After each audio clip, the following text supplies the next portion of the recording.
Ես հիմա աշխատում եմ, իրանց տված 36,000-ով մենակ իմ դեղի մի հատն ա բռնում, բայց նման դեղեր 16 հատ արդեն խմում եմ ես։ Առողջապահության վրա ծախսվող ընդհանուր գումարի 84%-ը մարդը ծախսում է իր գրպանից, եւ միայն 16%-ն է պետության օժանդակությունը։ Ազգային հաշիվների տվյալն է, ըստ տարբեր հետազոտությունների, մեր քաղաքացիների մոտ 30%-ը բժշկի դիմելու հնարավորություն չունի։ Առողջապահական ծառայությունների պետական հոգացությունը բավական ցածր է, բավական ցածր տոկոս է կազմում, եւ սա խնդիր է,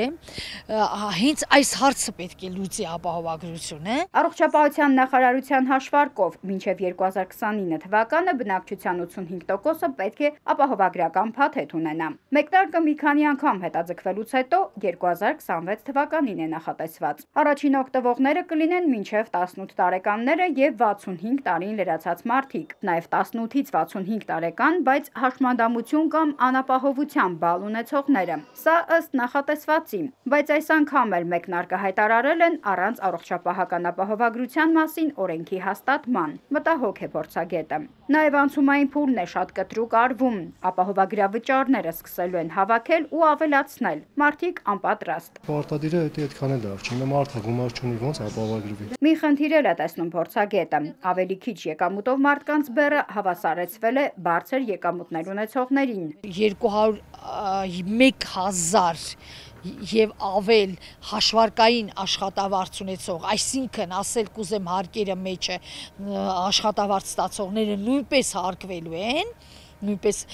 հարկվել չասենք, հարկ է, ինքը հավասար է հարկին, ապահովագրը վճար է վճարվելու, սա պարտադիր վճար է։ Աշխատող մարդիկ նախ ամսական 10,800 դրամ կվճարեն ապահովագրական համակարգին, 2 տարի անց 13,700 դրամ։ Տեղյակ չեմ։ Չէ, տեղյակ չեմ։ Առաջին փուլը սա 26 թվականից սկսել է լինելու է շատ ստրեսային եւ կարծում եմ, որ դեռևս ոչ առողջապահական ինֆրաստրուկտուրաները եւ ոչ ֆինանսական մեխանիզմները ամբողջովին պատրաստ չեն։ Պետությունը 44 միլիարդով ավելացրել է առողջապահական բյուջեն։ Փորձագետը սա չի համարում ծրագրի հաջողության երաշխիք։ Առաջին փուլում հատկապես տարեցները շատ են դիմելու, զգալի մեծացնելով առողջապահական ծախսերը։ Այս խմբում բավական կուտակվել են առողջապահական խնդիրներ, խնդիրներ, որոնք որ ի հայտ են գալու եւ մենք շատ ավելի հստակ տեսնելու ենք, եթե այս ամենը իրականություն դառնա 26 թվականին, իրենց բարձր դիմելիությամբ միջին հաշվով տարիքային խմբում, ընդհանրապես շահառուների խմբում դիմելիությունը, հիվանդանոցային դիմելիությունը միջին թվերում դա 8, մաքսիմում 10, կարծում եմ այստեղ լինելու է ընդհանուր միջև կրկնակի դիմելիության ցուցանիշ։ Վարդանյանը նաև բաց թողում է համարում, որ օրինագծում հստակ ամրագրված չէ բժշկական որ ծառայություններն է վճարելու ապահովագրությունը, ընդհանրապես ուղղություններն է նշված։ Մենք չգիտենք, թե պետական ապահովագրությունը, պետական հոգացությունը